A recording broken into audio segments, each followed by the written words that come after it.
What is up, YouTube? What is up, Jet Nation? Sean back here on the Jets Show. Happy to be back to preview Week 5. But before we get into that, if you haven't done so already and you like the content, hit that subscribe button. Hit that notification bell so you can get notified when my next video drops. And I'd love to hear your guys' thoughts on this Week 5 matchup with the Miami Dolphins. And that being said, obviously Tua out for Week 5 already. He's been ruled out. That means we're going to be seeing Teddy Bridgewater, an old familiar face. Teddy is a solid veteran. I think he'll be able to operate, the Dolphins' offense pretty well. I do expect them to be a little more balanced this week for a few reasons. One, I don't believe the Jets will get out to a 14 to 21 point lead like the Dolphins have been down the past couple weeks. I don't expect that to happen, so they won't have to rely too heavily on the pass and abandon the run. The other thing is, I think with the fact that Teddy's the quarterback, they lose a little bit of explosiveness with Tua out, and I think they're going to try to really balance that offense out and get their running game going, which should be interesting to see because the Jets, outside of that Nick Chubb game, the Jets have been really good against the run. Obviously, Nick Chubb ran all over them, but he is, and the Browns are, probably the best rushing offense in the NFL right now. So not a surprise to see. There's obviously always going to be outliers out there, so that's probably one of them, considering how the Jets have done in the other 3 games against the run. I think one of the ways we're going to stop this offense, I shouldn't say that. I don't think we're going to completely stop this offense. I think they're going to score some points. I think the key is no big mistakes and no big plays. Or maybe not no big plays, but limit the big plays. You see this guy like Tyreek Hill catching 3 or 4 passes every game of 30 yards or more, 2 passes of 50 yards or more. Big plays down the field, and I don't necessarily think our offense is capable of putting up 40 points in a shootout of that kind of magnitude. I do think it will be a shootout. I do think we're going to score some points. You look at this Dolphins defense that we're going up against.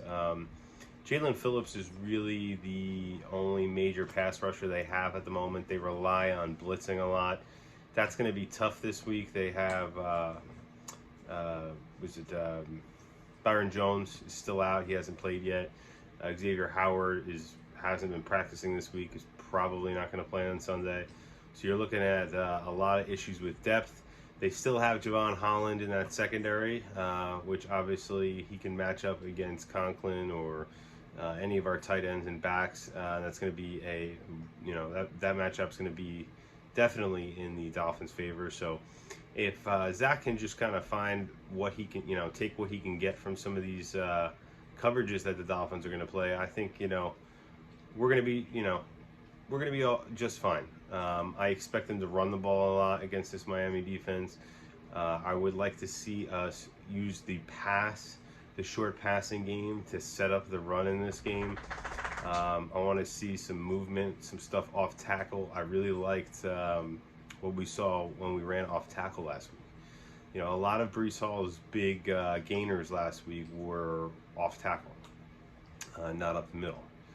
And there were also plays that actually, if you were, kind of went back and watched some of the tape, there were also formations where we had Michael Carter on the field at the same time as Breece Hall. It's another wrinkle, another thing for this, defense to think about. And with a lot of guys out,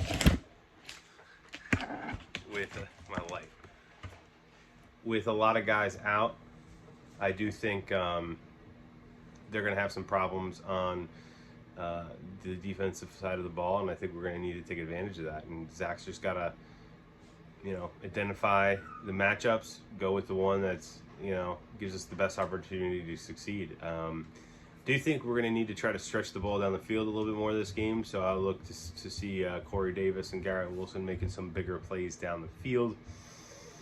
Obviously, as I have been all season, I'm a little concerned about this offensive line and all the moving parts, but they did play very well last week, all things considered. So that is pretty exciting. I want to see Zach Wilson do what he did in the fourth quarter last week against the Steelers. I want to see that throughout the game. A little bit more consistency from him. I think that's going to be a big deal. But I think he proved last week he has the ability to be our true franchise quarterback. So pretty exciting to see that, and just want to see that grow and continue this week. You know, the running game, although we've had to kind of abandon it in a couple of the games based on the score line towards the end of the game, I do think we need to really run the ball. We've been doing it very well. You know, Breece Hall looks like he's the real deal. Michael Carter is a phenomenal compliment to Breece Hall. And, you know, I think they're going to be Zach Wilson's best friend if they can get some consistency with running the ball.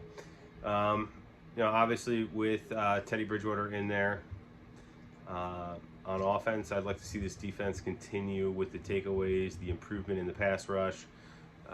You know, Tua is a little bit more mobile. I'm not saying Teddy Bridgewater isn't mobile, but he's not what he was when he was younger in his career before his leg injury and everything like that. So I would like to see this Jets defense get to the quarterback a little bit more, especially because I do think we're going to be rushing 4. We're probably not going to blitz much at all with these wide receivers. If we can, you know, play this zone, you know, this 3-deep zone, limit the big plays, come up, tackle well against some of these guys, and this pass rush can start to build on what it did last week. I think we have a really good shot at beating the Dolphins and stopping this, or I shouldn't say stopping, limiting this offense. And I do expect the Jets offense to put up some points. So I will come out with my score prediction shortly. My weekly score prediction. I was pretty close last week.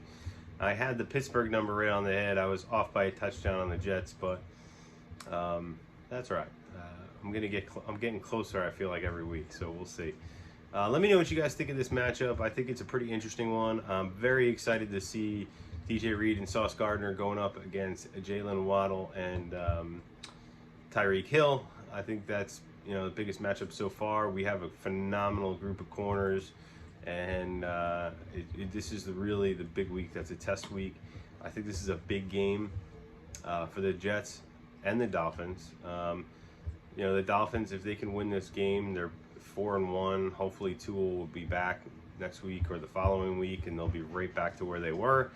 For the Jets, we have a tough group of games coming up leading into our bye, weeks 5, 6, 7, 8, 9. So if we can win this game, we're putting ourselves in a position to get halfway through the season at 5-4, hopefully. I think that's the goal right now. So let me know what you guys think in the comments. Always love hearing from you. And let's go Jets. Let's go beat the Dolphins on Sunday. See you on the next one, guys. Peace.